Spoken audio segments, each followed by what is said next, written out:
Welcome to Audiobook 365 Stories. Lady Gwendolyn was too shocked to speak. She stayed silent, and Lawrence Dacre thought she agreed with him. He knelt beside her and kissed her hand. "I will not fight anymore," he said, his eyes dark with emotion. "Whether you accept me or not, I belong to you.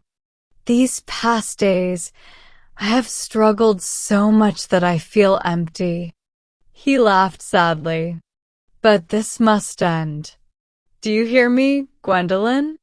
"Yes, yes, go on," she said, not knowing what else to say. "What more can I say? My love for you is stronger than yours for me. But I will teach you to love me more when you are mine. I cannot be happy with only a little love, like most men. I need all your love, or life is not worth living. I do not care about the world. I will leave everything for you. But you must love me completely." His voice was soft and full of feeling. Gwendolyn listened without speaking. Then she lifted her tired, tearful face and said, "There is no use in dreaming. You know I cannot marry you." "Why not?" "You forget that I know your secret." "What secret?" he asked firmly. He lifted her onto the couch and sat beside her. "Twice you have said this, but I do not know what you mean. I swear nothing should stop our marriage." He put his arm around her, but she pushed him away. She looked at him with serious eyes. "Listen, Colonel Dacre," she said. "I am young, but I have seen much. From the first moment we met, I knew you were hiding something. All men my age have things to remember and forget. In my youth, I made mistakes, but I never truly loved anyone until you." "And you never deceived anyone?" "Never, as I hope for heaven." "Stop," she cried, her eyes flashing. "You are lying." "Gwendolyn, I have not lied. Tell me what you accuse me of." "It is unfair to say these things without letting me explain." "Fine," she said. "You will hear everything.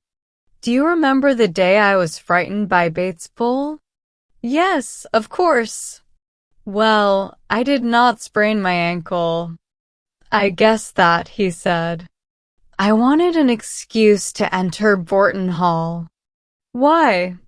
"The night before, we talked about people hiding secrets. You looked serious. I joked that you had many secrets. You replied that even one was too much to bear. You were silent for the rest of the evening. I was curious and troubled." "And then?" he asked. "I pretended to sprain my ankle while running from the bull." "So, you were not really scared?" "I didn't like the bull, but I could have passed him if I had not seen you coming." "Well?" "You carried me inside your house and put me on a couch. Then, you left to find help. When you told me to call your housekeeper if I needed anything, I almost laughed." "You acted very well," said Lawrence. "Of course. I had to. I needed to find out your secret." "And did you?" he asked, his face turning pale. "Yes, I did. I would never have searched your house, but I did not need to. The truth came to me." "Ah," he said. His eyes were full of sadness, but he did not look ashamed or afraid. "It must have been fate," Gwendolyn continued. "If you had asked me to marry you an hour earlier, I would have said yes. But now, Even friendship between us is not right. You have not explained anything yet, he said in a weak voice. This waiting is cruel. I do not mean to be cruel, she replied. I have suffered too much myself. I do not want to remember that terrible half-hour in your house. I went in with hope, but I left with nothing. I trusted and loved you, but you were false. Or you only thought so, he said. It was not my imagination. I saw and spoke to your wife. My wife, he repeated. Gwendolyn, you must be dreaming. I do not have a wife. She told me that you refused to accept her as your wife and that she had no one to help her. Gwendolyn's voice was full of pain. She looked so sad and helpless. But that is not my fault, he said. Why do you lie to me, Colonel Dacre? If you have done wrong, you should tell the truth. Be honest, and I will forgive you. I do not want forgiveness, Gwendolyn. I want your love. But I have done nothing wrong. Maybe you think bigamy is not a big crime, she said bitterly. I have never committed bigamy. I never even wanted to marry before I met you. Then who is the woman I saw in your house? There is a woman in the village who is not in her right mind. She sometimes walks in the park. Maybe she imagined she was my wife. The person I saw was a lady, Gwendolyn said. She was well-spoken and refined. Your villager could not pretend to be a lady so well. Mad people can act very well, he said. Still, they cannot fool everyone. She was truly a gentlewoman. I am sure she was your wife. She may have been a lady, but she was not my wife, he said. Swear it, she demanded. I swear by my mother's memory I never had a wife. Swear that you do not know her, she insisted. I cannot, he said. I was not there when you met her. But I have never wronged or deceived a woman. I wish I could believe you, Gwendolyn said. There was something honest about him that almost convinced her. I need a friend and protector. My brother has abandoned me. What? Tinmouth? Lawrence asked in surprise. Yes. He thinks I have brought shame to him and his family name. He does not want me near his pure and innocent wife. He is afraid I will be a bad influence on her. Gwendolyn could not hide the bitterness in her voice. Pauline was the reason for all her pain and shame. Now, knowing that Pauline had made herself look good in Tinmouth's eyes while Gwendolyn suffered only made her angrier.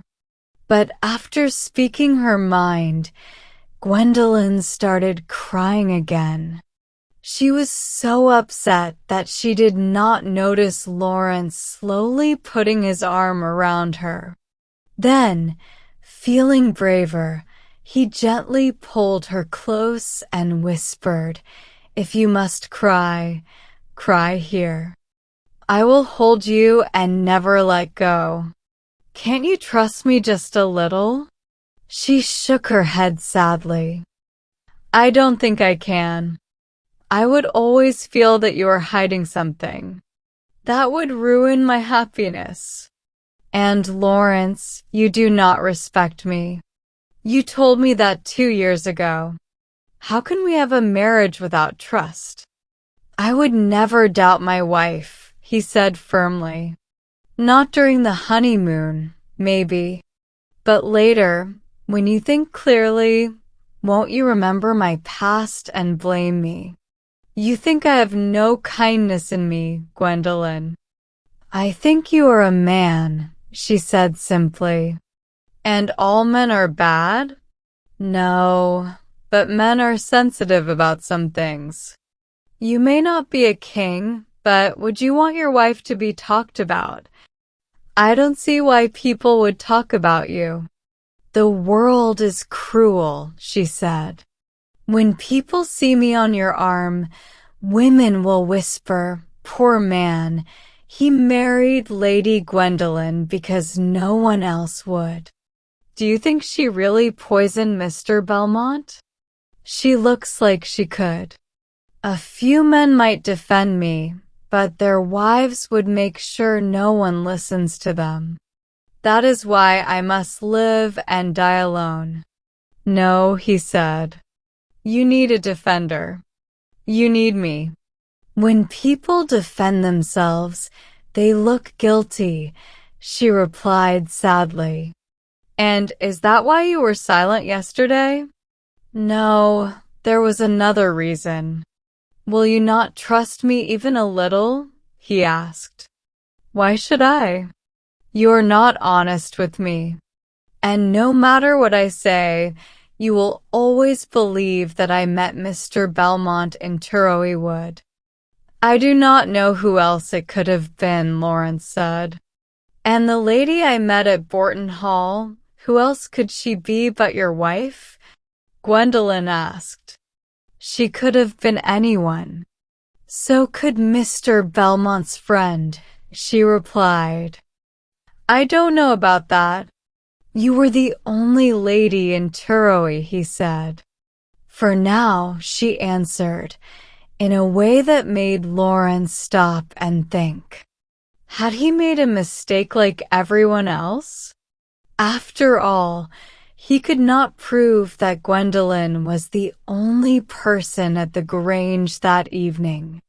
And while the woman in the woods with Mr. Belmont looked like Gwendolyn, he had never seen her face clearly. Maybe he had been wrong all along. How could he have been so cruel? He had never even given her a chance to explain. What if she was innocent? He pulled her close, his voice full of love. Oh, my darling. I was so wrong to doubt you. But even then, I loved you like a madman. She wanted to believe him. She wanted to accept the love he was offering. But if he had a wife, she could not allow herself to do so. She slowly pulled away. You must forget me, she said with great effort. Her face was full of sadness. I will not take another woman's place. I would never ask you to do such a thing. But you're asking me now, she said. You believe a madwoman over me? He asked, hurt. I must. She had no reason to lie to me, but you do. If I were married, wouldn't someone know? He said. A woman always has family or friends. She cannot just disappear without people asking questions. Maybe, but things like that do happen. In stories, yes. In real life, too. People disappear all the time. You see it in the newspapers, she replied. Then wouldn't there have been a report about my wife? Wouldn't people have tried to find her? He argued. And if I had a wife, why wouldn't I have introduced her to my neighbors? Why marry someone just to hide her? You could have taken her abroad and said she died there, she suggested. That would be a bad plan, he said. A dead wife tells no tales, but a living one could cause many problems. Gwendolyn, believe me. I swear I have no wife. She hesitated as he held her close. His lips touched hers, and for a moment, she let herself feel his love. Then, suddenly, she pulled away and ran.